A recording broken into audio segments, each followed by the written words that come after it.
and welcome to episode number 82, part 2. And today, part 2 is going to be, we're going to be talking about great moments in Oscar history. And, initially, Gar, when we came up to make this a two-parter, I initially kind of had a different idea of what this was going to be because, there's, if you look back and, throughout the years of watching the Oscars, you of course remember some of your favorite performances and who introduced people who got nominated and stuff like that, and it turned into something different. But these are definitely memorable moments throughout history. So I'm going to get it started with. It said, of course, now we talked a little bit about this in part 1. In 1953, of course, the Academy Awards was televised for the very first time. I think another key moment that I was looking in Rocky, the movie that Sylvester Stallone wrote. And in 1977, that actually won the Best Picture Award, if you can believe. And what's so amazing about that is it won for Best Picture, but Stallone did not win for Best Actor. And they were saying that's because he was a new actor at the time, but he got for the best the Best Picture, so that's something right out of the box. Yeah, he as far as I know, yeah. he wrote it. He really was the force behind that movie. The movie would have never been made otherwise had it not been for him being that force behind the movie. Yeah, and a lot of people don't know that. There's a bit more to Sylvester Stallone. He was the guy that actually was behind writing the screenplay and everything. Yeah, it's a brainchild of Sylvester Stallone. And it's a very movie that put him on the map because he'd done a few other things, but he was not well known. This is kind of what put him on the map, and it would set his career. Moving ahead in the future. And the other thing I was reading, of course, there had been other sports movies at the time, Gar, but what made this so unique was it was a boxing movie, and it said this after Rocky came out and won the Best Picture Award. People started writing movies like that kind of about the underdog. This guy that's an underdog, and he ends up becoming a hero and having success because he works hard. And other movies started coming out and being written, other stories like that because of the success of Rocky. Well, but there were more movies, about, that were very powerful movies. What's the Contender? The famous line from them. I could have been a contender. Sure. That's a famous line, and that's from way back. And Wallace Beery, a famous actor, Oscar-winning actor from the early years, the 1920s. Wow. Was also in a boxing. So not to diminish what you're saying. No. But there were very powerful, very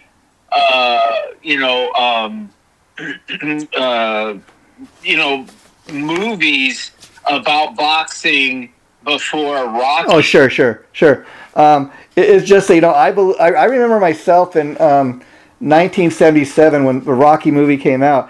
Everybody was going to see it. It was one of those things. That's why it's one of those memories etched in my mind that, and then the fact that he won, the Best Picture for it. And then that's another thing when these pictures win the Academy Award, or get nominated even, people will go and see a film just especially, if it receives an award. Oh, well, that's an Oscar-nominated film, and that's something you put on your resume that. Oh, my movie Rocky, that won for Best Picture.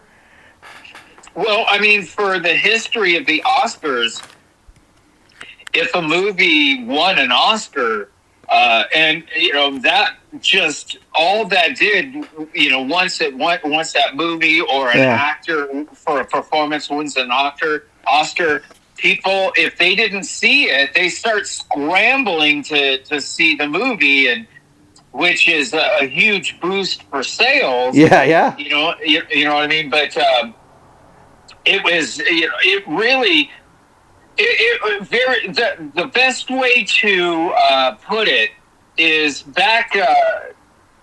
Back in the 70s when bands were touring, the number one reason why bands were touring Yeah. was not as much to make money while on the road. They were making money on the road, being on the road. Sure. But it also boosted their album sales because once people go to the concerts, and they performed that album in that concert. Yeah. Then people scramble after seeing that concert to go out and buy. And every time they do concerts in every city, it boosts those album sales. Yeah. And that's the exact same effect that the Oscar had on movie sales. Yeah, yeah, and even it's kind of a one of those things like a proud tag to where, like, even if you're not the one, that won the Oscar award, but you were in the movie or you were a writer on the movie, you can say, I wrote that Oscar that Academy Award winning movie. It's one of those tags you can proudly put on your resume. Now let's hear what's one of your most memorable moments throughout Oscar history, Gar, that you came up with. Well, I'm always down for a rebel. Yeah, yeah. I think I know where we're going. I'm a bit of a rebel Sure. myself. Sure. People that know me, that really, really know me down to my core, I am a rebellious person. Okay. And I never lost that from my teenage and my early 20-year, 20-year-old age and all that kind of stuff, which is the age of rebellion. Sure. And all that stuff. I never lost it. And what I'm getting at is George C. Scott. Oh, okay. He refused the Oscar.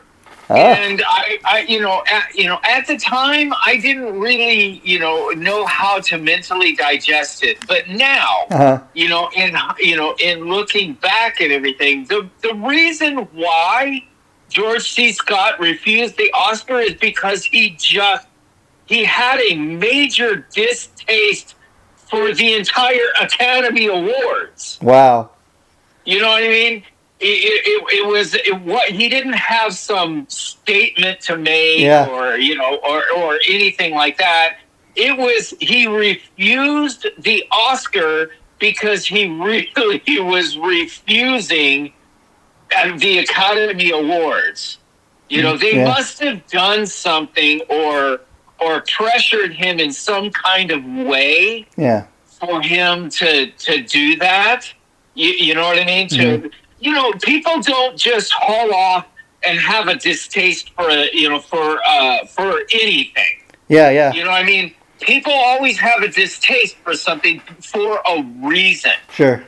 And he never really spoke the reason other than saying that his distaste for the Academy Awards. Yeah. You know what I mean?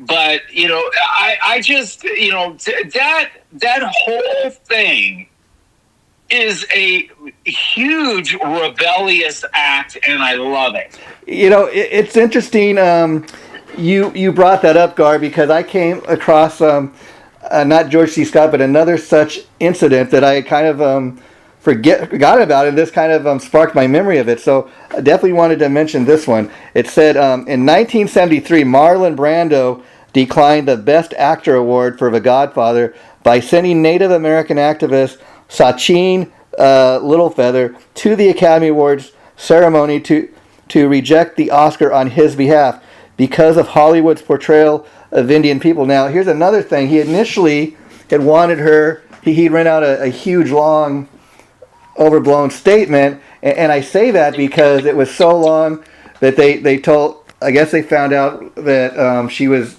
going to do this on his behalf, and they said, okay, you can get up on stage and make, but we're not going to allow you to make that statement that he wrote out. It's just too long. This is TV. And so she wasn't allowed to do that, but she got up there and made a speech. And basically Marlon Brando rejected the Oscar because he said that he was against the way he felt that Hollywood had done an awful job both in the movies and on TV, the way they portrayed Indian people. That's in his opinion.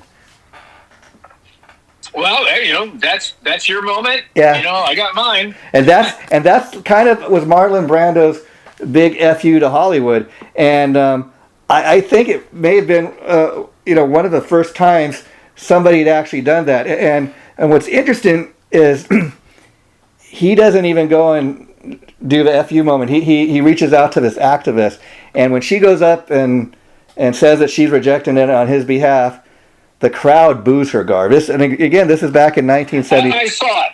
Yeah, this is back. So you don't have to tell me, the details. I saw it. This is a part of it that I told you beforehand that I really didn't want to take part in. But go ahead and say. Okay, well, I don't mean to get too political, but I do think the fact that we've both mentioned such incidents, and I bring it up because, like I said, back then she got booed, and if this was to happen today, it would have been a totally different reaction. In fact, this woman who sent up, and did this on behalf of Marlon Brando, she died a couple years back. But I remember also before she died, she got invited back by the Academy, and this time instead of getting booed by the crowd, she got cheered, and the Academy had apologized. So maybe Marlon Brando's FU moment actually had made Hollywood or the Academy at least take a look at what he was saying. Well,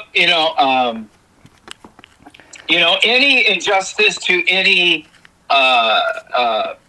person is not a good thing. Yeah. Any powerful organization that uses their power to subjugate any person or a race or anything is abusing their power. Yeah. And that is the statement that he made. Yeah. I watched it I saw the boos, all of that stuff. But this goes back to, what I always bring up in this, because I really do not want to talk about politics in this. Sure. Simply because this is not about politics. This is about pop culture. Yeah, but pop culture is tied into society. Yeah. And society, I've said it many times in our shows, that society changes their views over time. Yeah. And that is not a controllable thing. Yeah. That is something that society does on its own. It's an organic thing. Yeah. And the attitudes of society in the 1970s are drastically different from the attitudes of society today. It doesn't have any resemblance whatsoever. That is how dramatically society has changed since the 70s. And today barely resembles it in any way humanly at all. Yeah. And so, that is really the crux of, what that whole point that you're making is about. Yeah. It's really marking the dramatic change in social attitudes. Yeah. And those social attitudes control, pop culture. Yeah, and I did. It directs it in whatever direction that pop culture winds up going. Things that are, blackface was acceptable in 1929 when the first Academy Awards was ever existed.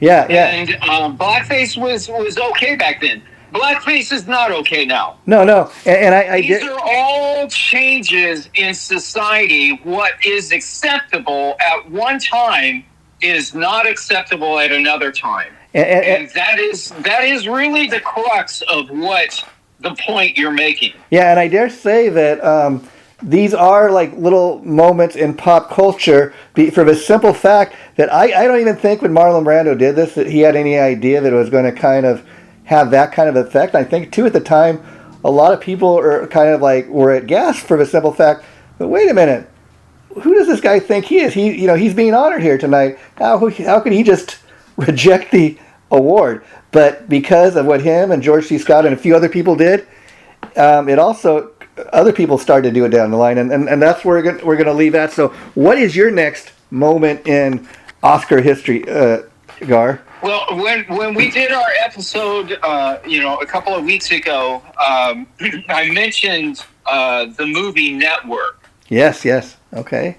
Well, that movie, the whole thing that's special about that whole thing was the movie came out, and the movie was very powerful. It really affected people. Yeah. And it was making a point, that is still a valid point today, even though this movie was made back in the 1970s. Yeah. And, the thing that really caught everybody by surprise was after the movie was finished, Peter Finch died. Wow. And he was the main character in the movie, the iconic character in the movie. Wow. And with the iconic line that everybody was repeating after the movie came out in theaters, "I'm mad as hell, and I'm not going to take it anymore." That's right. You know what I mean? Yeah. And so he, even though he passed away, they gave him he was the first actor to receive a posthumous Academy Award. Wow, that's for Best Actor. Wow. Because they had never given a Best Actor award to a person that has passed away. Yeah. You know what I mean? So, it really, the movie was extremely powerful. The cast is an iconic cast, a literal who's who of a cast. Yeah. And all the performances are great performances, especially Peter Finch's. It's just to me that it really embraced what we were talking about this episode being about. Yeah. Yes. Something special. It could be a special speech. It could be a special moment. It could be a special, groundbreaking, whatever. You know what I mean? Yeah. But that to me was him winning that Oscar. I told you I used to watch the Oscars. Sure. I watched that moment. And I had goosebumps when I was actually watching it. I understood, the power of that moment. Sure. Even though I was really young at the time. Wow. And Gar, you're so right, because again, like I told you at the top of this episode today, initially when we started discussing about doing part 2 of this today, I initially thought, okay, well, I'm just going to I'll go on the internet and I'll research and I'll find I'll make a list of my favorite performances. But it became much more than that. That became part of it, but just a small part. The other part is, like you said, coming across these moments throughout history, just these things that cannot help but mention and or noteworthy. And another such a case is in 1940, actress Hayley McDowell becomes the first black person to win an Oscar for Best Supporting Actress for her role in Gone with the Wind. But because of segregation laws, get this, at the time, she had to sit at a segregated table at the Oscar award ceremony away from the rest of her co-stars. And again, this is just to kind of show the hysterical point in time then of what was going on. You know, on one hand, they're honoring her and everybody's applauding because she's the first black actress to ever win an Academy Award. But at the same time, it's like, hey, you go sit over there at your own table away from everybody else. Tonight we're honoring you, though, you know? Well, let's give her, her the proper pronunciation.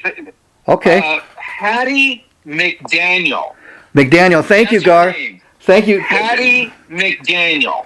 Thank you, Gar, for catching me. She won an Oscar, and I feel that, she should get the due respect of actually saying her name. Gar, my friend. That's why I do this show with you. That's why, you're my wingman. That's a mispronunciation on my part, so I apologize for it. Kate, thanks for grabbing that. And I also say the times were very different, like you said, back in 1940. That's kind of the way the world was, if we like it or not. But you know what? I also give her credit, knowing that, and going up there and accepting the award, because that takes a lot of balls too, Well, yeah, the beauty of it. Yeah. The beauty of it is that we're still talking about it today. And that's why I mention it, because it is noteworthy.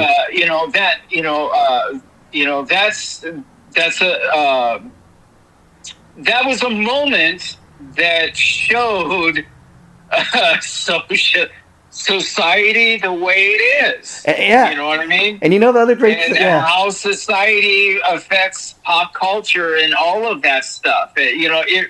You're bringing that up proves my point about society and how it affects pop culture and how in different decades things are acceptable at that time, or this is the way it was at that time when she this is how society was in America at that time. I will. So she had to endure that and everything like that.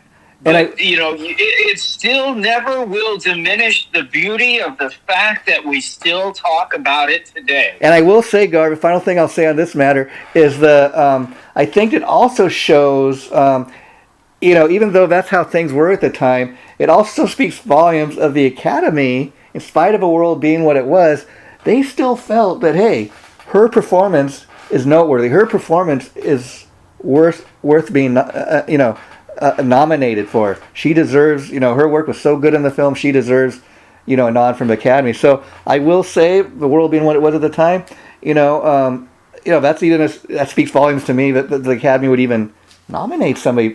So good for them, for that. Well, who knows? What was going through their minds. Yeah. We can all only speculate. Yeah. You know what I mean? But I just think it's a wonderful thing. That when any barrier gets broken. Yeah. There's a reason why people are trying to break that barrier. Sure. And sometimes in the argument about breaking that barrier, the people that don't want that barrier to be broken will say everything negative they can ever think of. Yeah. But the fact remains is the only reason why people will break a barrier is because they are being held back. Yeah. They are being held down. They are being subjugated. And this is a documented proof of how, even though she won the award, she was still being subjugated at the time. Yeah, and I think too, Gar, by Hattie McDaniel winning the award, being the first black actress to win such an award, it gave other maybe black actors and actresses at the time, maybe some hope. Like, well, hey, she was recognized for her work. Maybe down the line we will be too. Well, my research was more on special moments rather than. Oh, that's fine. So that's fine. Like that. Yeah. So, well, give me your next moment. I think for me, this is a kind of a special moment for me back in 1976, a movie that was very powerful. It really affected me. And it was a movie that was speaking about a social issue that existed back in the 1970s that doesn't exist anymore. Wow. But what it was a movie called One Flew Over the Cuckoo's Nest. Okay. And that movie won. I mean, it won. It was nominated for 9 Academy Awards. Wow. And it was a very, it dominated the awards for that year. And the whole thing was the movie was about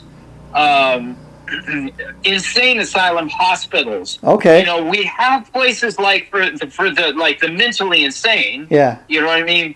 But we used to have it for people that the courts would determine a mental problem to society. Yes. And that is how Jack Nicholson's character wound up a completely sane person. Winds up getting thrown into a place with a bunch of other people that the courts has deemed that they should be separate from society. Sure. They should be separated from society. Yeah. And so these people had to live in these institutions, and this went on. This was a normal part of what went on in society for many years leading up to this. Yes. But by the time 1976, the abuses started becoming aware, and that is what this movie is about. And Louise Fletcher, the job of an actor or an actress is to make you believe they are that person. Sure. And to totally buy into them being that character. And when I watched that movie, Louise Fletcher, in my eyes, was not Louise Fletcher. Wow. She was Nurse Ratched. Nurse Ratched, yes. And Nurse Ratched was a person that if you watch that movie, you hate. And hate is a powerful word. Sure. You hate Nurse Ratched. The things that she does and the motivations behind what she does are just, despicable. This is a person that is in a position of power over these defenseless people in this institution that was using her power in the most despicable manner. Yeah. And so she played that character so good, I could never watch her in another movie without thinking of her as Nurse Ratched. Yeah. You know what I mean? Yeah. And it wasn't until decades later that I saw her in a movie that I actually started buying her as this character that she was playing. Yeah. You know what I mean? But that is how powerful her character was. And this is what I'm talking about as an Academy Award deserving performance. Yes. No matter what the actor or actress's personal and private beliefs are, whatever, and about all of that stuff.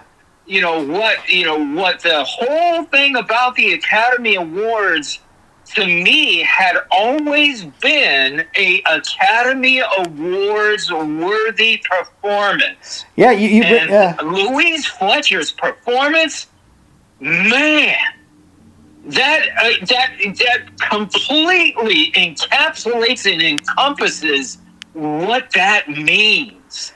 Yeah, you bring up a great point, Gar, as far as, somebody who's that good of an actor that is so convincing that you're convinced they're that person. That is definitely, anybody that can do that is definitely worth being nominated for an Oscar. That they leave that kind of impact on you just seeing them act in one movie. The fact that you had that kind of reaction. I mean, that shows that person they killed it as an actress. They nailed the part. Even though the social issue, I still, I have a gigantic library and Sure. I have network and I've added network. But after last week, the last episode that we did, I said on that episode that I didn't have that in I have it in my catalog now. Okay. So, and I highly recommend to anybody that, if you get a chance, see One Flew Over the Cuckoo's Nest. Yeah. See Jack Nicholson's powerful performance because he is an instigator in the best way. Yeah. He isn't,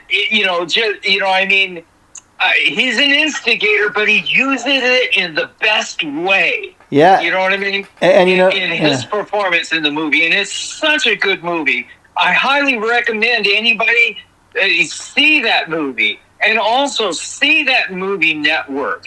These are great Oscar-winning. These examples are what the Oscars had always been, and also kind of shows you what it's diminished to now. It's really more of an advertisement. Sure. And I will say in regards to Jack Nicholson, another Oscar worthy picture that I think he actually won an Oscar for, that I urge people to check out.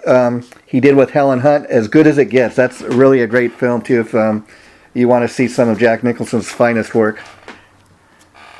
Well, there's a ton of performances by great actors and actresses, and they never get nominated. Yeah, that's so true, Gar. And it's funny that you were just talking about movies that kind of touch on a social issue. When I was doing my research for today's episode, I came across a moment in Oscar history that I kind of forgot about, and I forgot to write the year down, but Christopher Reeve makes an appearance at the Oscar Awards after he was in his horrible horse accident, where he's paralyzed. He shows up in his wheelchair, and he is talking about such films that talk about social issues and stuff, and how the Academy Awards decide they're going to start honoring such films. And he's talking about that, and he's talking about, of course, a little bit about his accident he was in, and that, and different things. And people just kind of, initially when he appears on the stage in the wheelchair, as you can imagine, there's a natural applauding. And again, that's a guy we've seen as Superman in the movies. And it's like the crowd was cheering him on away, if you know what I mean, because they're supporting him. Like, oh, we're so glad you showed up here, Christopher. It's great to see you're doing fine. But it's one of those moments that there wasn't a dry eye in the house. You know what I mean? The minute he kind of just rolls up there and starts talking, it was one of those moments. I saw it. Yeah. And it's really, it kind of gives you an idea. You're talking about your examples, and I'm telling you, I saw it. Yeah. But it really kind of gives you an idea of how big of a deal the Academy Awards used to be to me when I was younger, and it used to mean what it meant. And that's, I mean? It really meant what it was supposed to mean. You know what I mean? Yeah. And the performances were Oscar-winning worthy performances. They were powerful, and the actors and actresses were stretching their abilities, to the farthest extent, just like an Olympian when they're going for a world record. Sure. These actresses and actresses are extending themselves and their abilities to the farthest extent that they have. Yeah. And that, to me, is what I appreciate about anything, about sports, about acting, about musicians' abilities, the number one reason why I gravitate towards jazz. Yeah, yeah. But, people stretching whatever it is that they do to the farthest that they can do has always taken my breath away. Yeah, and has always been something that a wow factor that I will never stop appreciating. Yeah, and you know what I mean. Yeah. It's just, to me, that is what that's what your point is. Yeah, you know what I mean about that. Yeah, to me, that is what the Academy Awards, and that's why I was glued to it every freaking year. Yeah, and you know what I mean? Yeah. I saw all these. I saw The Streaker. Yeah. That's a moment, a historic moment, because that is a one-time only moment that happened on the Oscars. Yeah. And back in the 1970s, streaking became a thing. Sure. I remember there was somebody at my high school that streaked. Mm-hmm. You know what I mean? And so, of course, what's going to happen? This is pop culture. This is a window of society. Freaking, they had a streaker on the freaking Academy Awards. Yeah. You know what I mean? There's more to the Academy Awards than we envisioned when we were talking about this. There's special moments also. Yeah, and I think that The Streaker is another special moment. Sure, and Gar, it's funny because, like I told you at the top of today's episode, this turned into something different than I originally thought. Kind of in a good way, because even like Christopher Reeve's appearance, bringing it up, I brought it up simply because these are one of those moments where, like you said. I can't believe, I came across this on the internet. I can't believe I forgot seeing that. It's like, how could I forget him appearing, like that on the Oscars in the wheelchair, and everybody, and the huge applause he got. That's something that you'd think you'd never forget about. And yet, life goes on. Can I say this? Sure. It was impossible to watch that and not tear up. Yeah. It's one of those moments you just cannot. It's like going to see a movie and oh my God, I got something coming down my face, but you just cannot help it. But it's one of those moments. I think a lot of times we watch these award shows, the Academy Awards, the Grammy Awards, and a lot of times moments like this that the performers didn't even plan. It just kind of happens, in the moment, and it's one of, especially now with the internet, it'll go viral. Like this guy, he flipped off the audience, or he ripped his clothes off, or whatever the case may be, and it goes viral. So a lot of times that's what happens now. Well, but to me, it's all about the special moments. Okay, Gar, yeah, sure, and that's what this is about. And for me, because I have a Puerto Rican background. Sure. My family originates from Barcelona, Spain. Oh wow. My last name, Borras, is as common as Smith in Barcelona. Okay, wow. But then they went, and part of my family wound up in Puerto Rico, and then New York, and then now LA, and I was born in Los Angeles.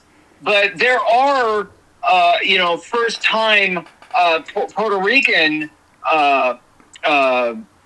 Academy Awards. Rito Moreno. Wow. Jose Ferrer. These are all people of Puerto Rican descent that won for their huge accomplishments when the Academy Awards meant what it did. So these are very powerful moments for for me and my background. Yeah. Okay, Gar.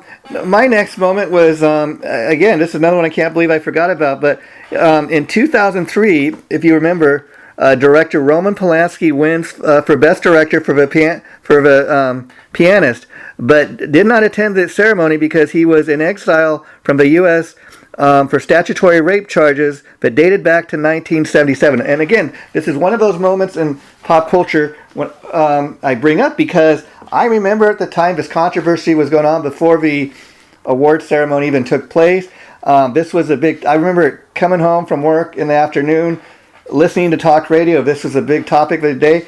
Should this guy be honored? Should he not be honored? He can't even show up to the ceremony. Why is the Academy Award even trying to honor this guy? But the Academy felt they should. There were mixed feelings on both sides. So again, it was a big topic of the day, and ultimately he wins, but he was unable to, accept the award.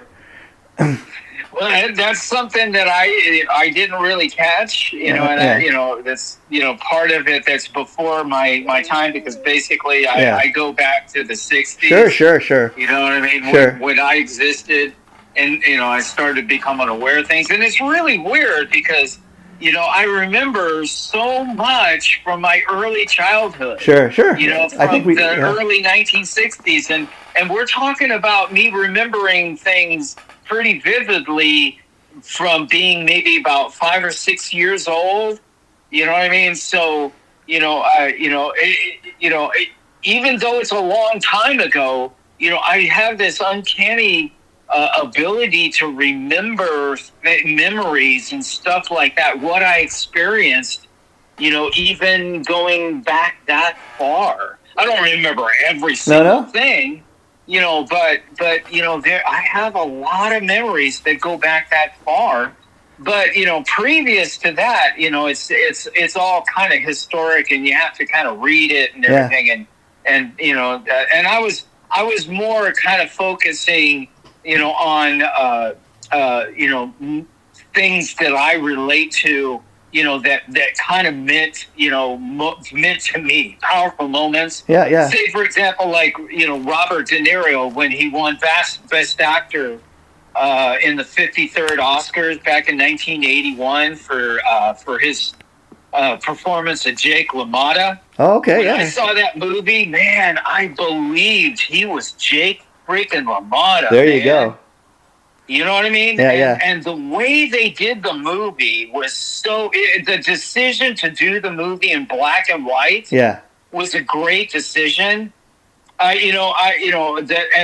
the performances in the movie were great, but they were all shadows in comparison to the performance that Robert De Niro did in his portrayal of Jake LaMotta.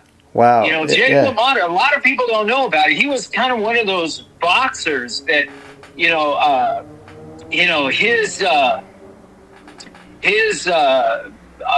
heyday or the height of the excitement was when he was fighting against Sugar Ray Robinson, the first Sugar Ray. Wow, okay. And Sugar Ray Robinson, and Jake LaMotta was a grinder, a brawler, a mauler. Yeah. You know what I mean? Yeah. And Sugar Ray was a finesse fighter, and he beat Jake LaMotta every time he faced off with him. But that was the height of Jake LaMotta, was because his face-offs with Sugar Ray at that time had the excitement at the ultimate high. Wow. That was what everybody was talking about, around coolers. Yeah. It was like, that was how big a deal, those fights were, and how, but what you find out is that in the movie is that Jake LaMotta was a tortured soul in the middle of when he was doing all of that. Wow. And the only way I'm not going to explain the movie, but I highly recommend, because it is an Oscar-worthy movie. And, I highly recommend, check it out, because his performance is definitely worthy of the Oscar that he won. And it is extremely powerful. But the story about Jake LaMotta is so well told. Wow. People definitely do have to check that out. Now, Gar, here's something I think you'll be interested in. It said, I found this very interesting. Despite having directed some of the most iconic films in cinematic history, such as Psycho, Rear Window, Vertigo, The Birds. Alfred Hitchcock never won a Best Director Academy Award. He was nominated 5 times for Rebecca, Lifeboat, Spellbound, Rear Window, Psycho. But in 1968, the Academy finally honored Hitchcock for the for the career with a special award given to producers and directors whose work reflect a consistency of high quality, the motion picture quality. And so this was noteworthy. Lifetime achievement. Yeah, lifetime achievement. And this was noteworthy because it said that he had the shortest kind of speech in Academy Award history, and he simply got up there and said, "Thank you very much indeed," and that was it. And he accepted the award. For a man that's behind so many, hugely successful screenplays, it's surprising that he would be at a loss for words at a time like that. But he's at the time. Yeah. Okay. Just to kind of give what I'm saying, perspective. Sure. I was watching an interview about they were interviewing the lead guitarist for Tom Petty and the Heartbreakers. And Mike Campbell. Was talking about, he was talking about Tom Petty when he was alive, and when Tom Petty would kind of get in trouble and everything, and people would be kind of like, trying to give him crap for something that he deserves to get crap for. Yeah. Tom Petty would always turn around and say this, "But I'm Tom Petty." Yeah. And that always got him out of it. Yeah. Yeah, but I'm Tom Petty. Yeah. You know what I mean? Yeah. And that's what my point is about Alfred Hitchcock. Yeah. He can get up there and do that. Yeah. Because, hey, I'm Alfred Hitchcock. Yeah, there you go. And my final moment that I thought was noteworthy of mentioning, that I just kind of learned this, I never realized this. It said on April 10th, 1972, when Charlie Chaplin was awarded an honorary Academy Award, he received what to this day remains the largest standing ovation over 12 minutes long, because Chaplin's appearance at the Academy Awards in 1972 marked his return to the U.S. for the first time in 20 years. It said since 1952, Chaplin had been living in exile from the U.S. in Switzerland, because during the McCarthy era, which we talked a little bit about in some of our past episodes, he had been labeled a communist and Nazi sympathizer. When Chaplin accepted the honorary award at the Oscars in 1972, the audience gave him a thunderous, emotional standing ovation. Chaplin had made silent films, but the crowd's thunderous applause that night spoke volumes, because after years of political controversy, it was a gesture of redemption. I saw it. Yeah. And to only really, understand or, you had to be there. Sure. Because I was in my teen years in 1970. Sure, yeah. And, I saw it and I understood the power of the moment. Yeah. The longer the standing ovation kept going, the more powerful it kept getting. Yeah. You know what I mean? So it was really, one of those you had to be there moments. Yeah. And I'm not talking about actually being at but you had to be witnessing it while it was happening on TV. Yeah.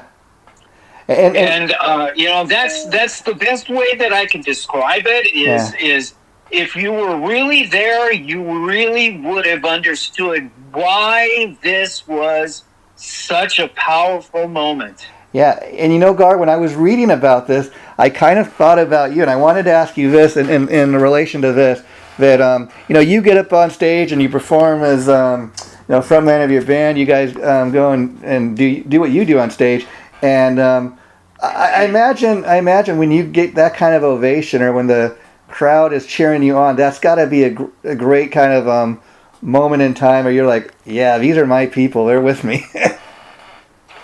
Well, okay. Now, when I was in high school, Uh-huh. I was playing at backyard parties. And some of these backyard parties, would have, maybe 100 people, Sure, a sure. couple hundred people and stuff, that kind of thing. And it was fun.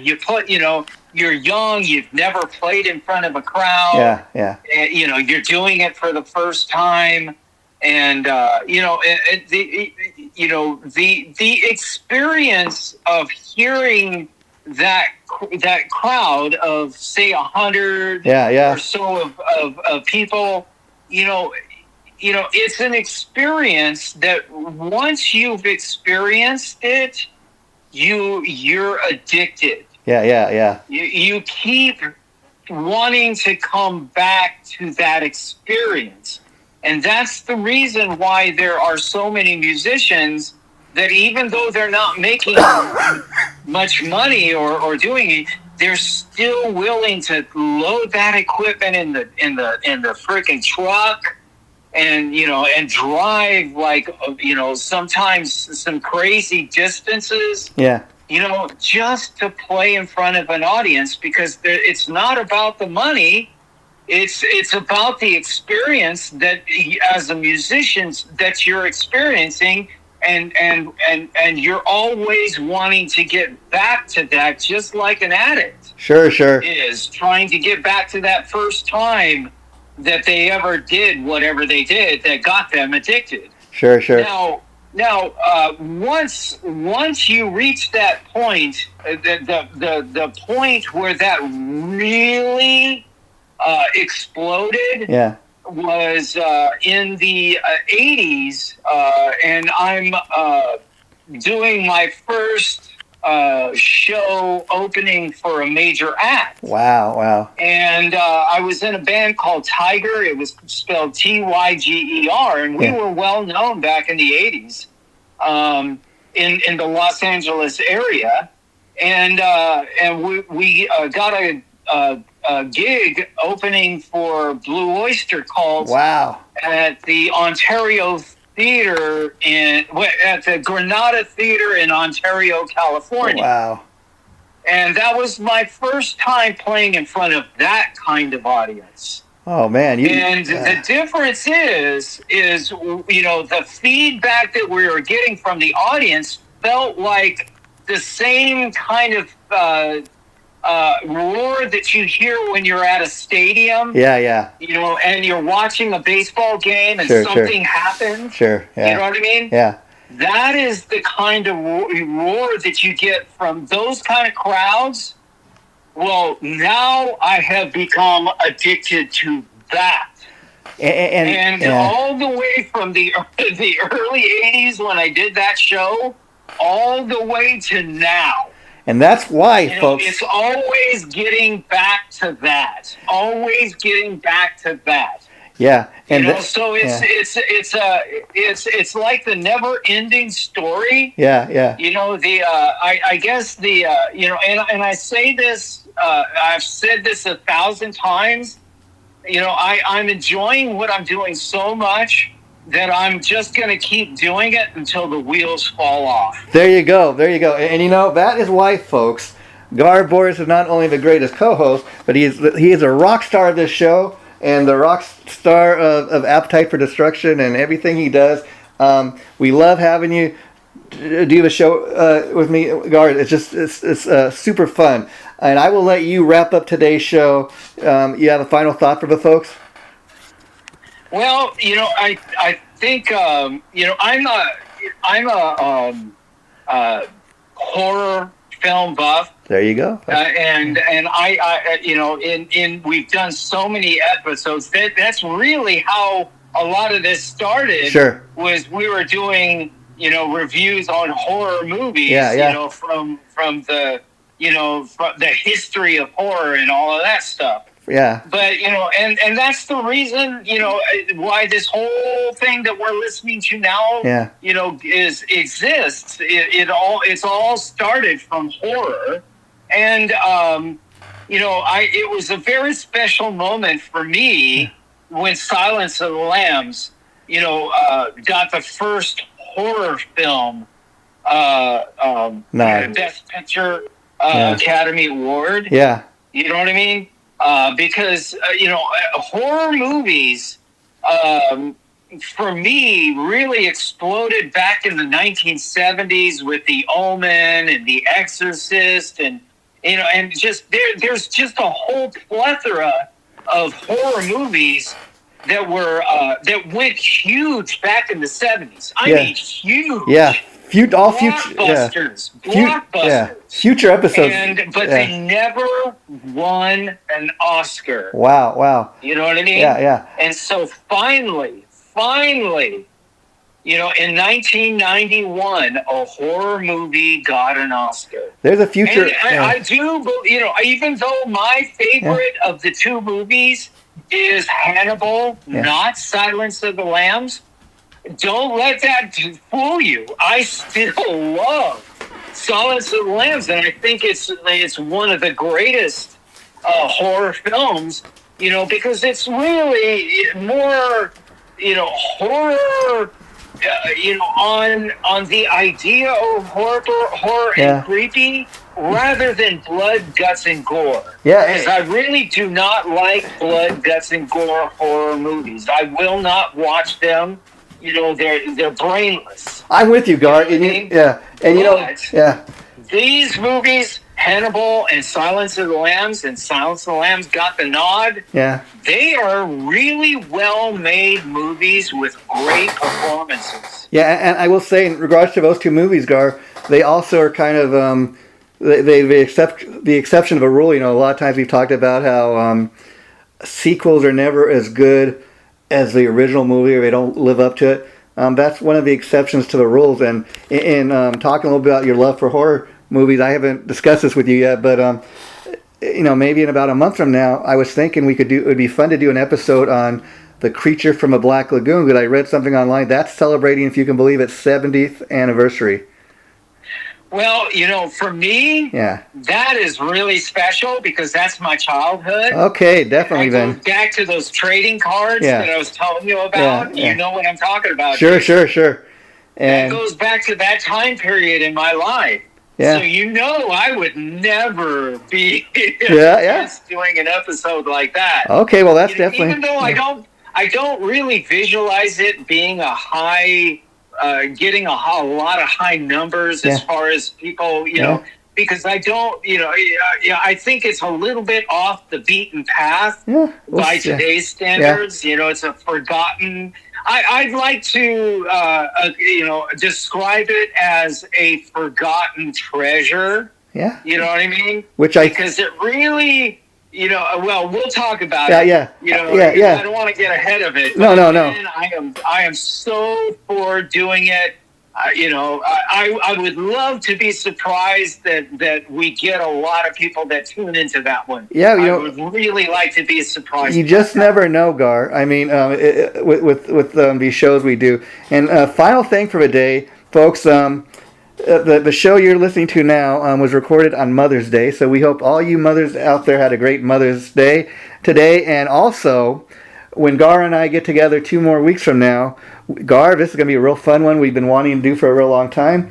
We're going to, in today's episode on this, we're going to be talking next time about the history of Betty Boop.